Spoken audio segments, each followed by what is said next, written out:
Desde criança também tenho problema na TM e bruxismo. Eu acordo com isso aqui muito, muito, muito dolorido. Os dentes ficam todos como se estivessem assim, todos moles. Eu tenho dor de cabeça há muitos anos mesmo. Se tinha um dia de acordar sem dor de cabeça, era muito raro mesmo, muito, muito, muito. Passa um bom tempo até melhorar, né? Ficava meia hora, uma hora sem fazer nada, não podia começar a estudar, não podia fazer nada, porque eu ficava esse tempo todos os dias tentando melhorar. Aí, se não melhorava, eu tomava remédio.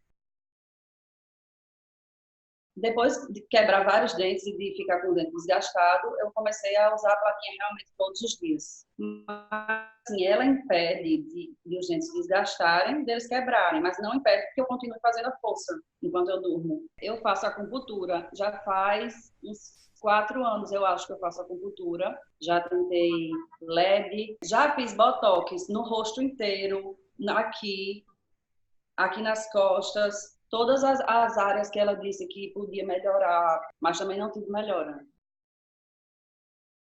Assim, por incrível que pareça, não sei se é o normal isso, mas foi o que eu senti. Com os primeiros exercícios, que são aqueles de reconhecimento, eu senti já muita melhora. A partir do momento que eu comecei a fazer o curso e a praticar à noite antes de dormir os exercícios do curso, eu já comecei a ter muitas melhoras e passei a acordar vários dias sem a dor de cabeça. E nos dias que eu acordo com a dor de cabeça, eu faço os exercícios também e já tenho uma melhora no tempo muito melhor do que antes. Eu pretendo continuar fazendo os exercícios.